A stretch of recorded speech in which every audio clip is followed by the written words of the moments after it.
Hindi ko maipaliwanag yung pakiramdam ko, no? Parang nabagok ako sa isang malaking bato. Sa katotohanan, walang kwenta pala ang ama ng pinagbubuntis ko.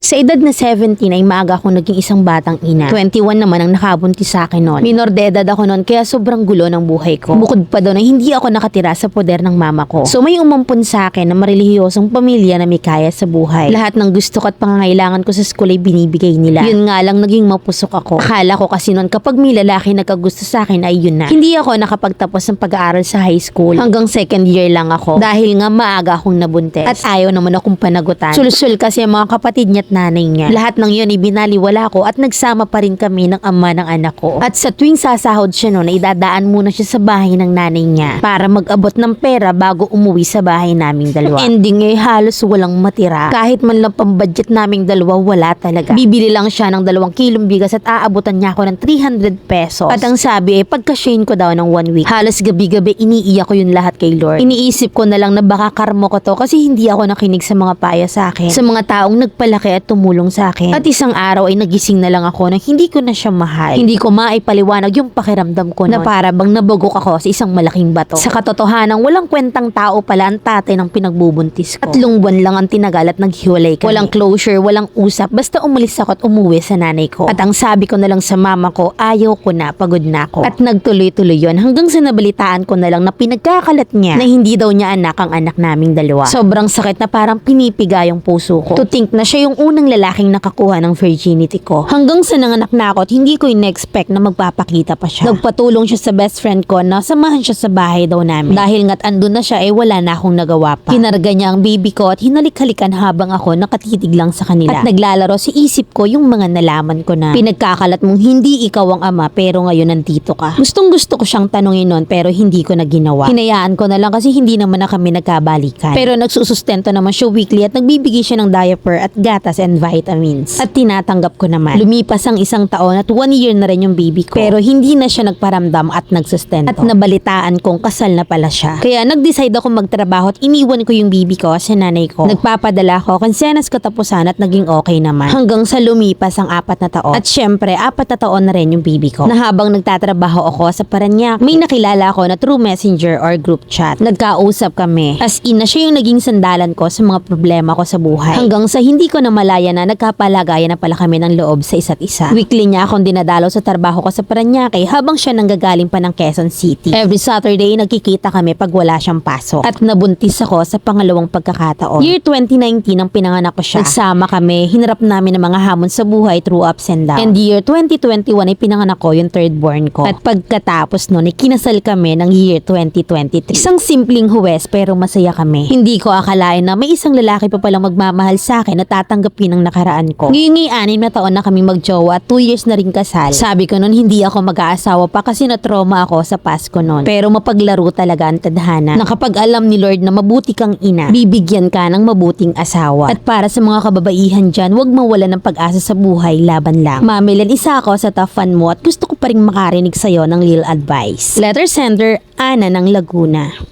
Nakakatuwa naman na gusto mo pa rin ng advice ko kahit na nanalo ka na. Ito yung sinasabi ko na kapag binitawan mo ang maling tao, dadalhin ka sa tamang tao. Or po pwedeng same person na magtitino para i-win back ka. That's how love move in mysterious way. We are women. Lahat ng bagay na binibigay ni Lord, ultimong regla buwan-buwan ha. Panganganak na nasa hukay ang isang paa. Literal na pati ang katawan natin ay misteryoso. And if you treated yourself like, shine bright like a diamond. And please never settle for less. Masyado nang mahirap yung binibigay sa ating task ni Lord. So siguro deserve naman nating itratong reyna ng mapipili natin. Pero syempre, maging mabuting ina't asawa ka rin. But if lahat na ginawa mo pero tratong basahan pa rin, you have a choice. Yung tratong basahan, nagtitiis ka pa rin. At ikatwirang may pag-asa kang mapapatino mo yan, big no. Tandaan na hanggat nagtitiis ka, kinakaya mong tanggapin ang lahat ng pangit sa kanya. Never yang titino. Mas lalala pa yan kasi bakit? You never love yourself. Mas mahal mo kasi yung taong nananakit sa'yo, kaya pati ikaw hindi niya kayang itratong gold. At never kang mapupunta sa tamang tao kung patuloy kang kakapit sa maling tao. And uulitin ko na po pwedeng same person na magtitino para i-win back ka. Hindi na baling single mom for life. Basta peaceful ang life. Napakaiksi ng buhay. Piliin lagi ang sumaya kahit ang option ay mag-isa ka. Pinanganak kang mag-isa kaya mamamatay ka ring mag-isa kaya hindi ka wala ng lalaki sa mundo. At totoo ang kasabihan na a woman is a reflection of her husband. Na kapag ang mister mo puro pasakit ang hati, makikita yan sa appearance mo. Na kahit na gaano pa kaganda ang isang babae, kung sa maling lalaki mapupunta, mawawala ng saysay ang ganda mo. Kung puro stress ang ibibigay sa'yo. One of the most important decision you have to make in life is whom you're going to marry. And that decision will dictate the rest of your life. Whether you will have a happy life or miserable one. Marry a good person. Ang asawa mo dapat ang kakampi mo sa kasayahan at hindi source ng misery. Girls, tandaan nyo, huwag magtiis sa lalaking nakakapangit.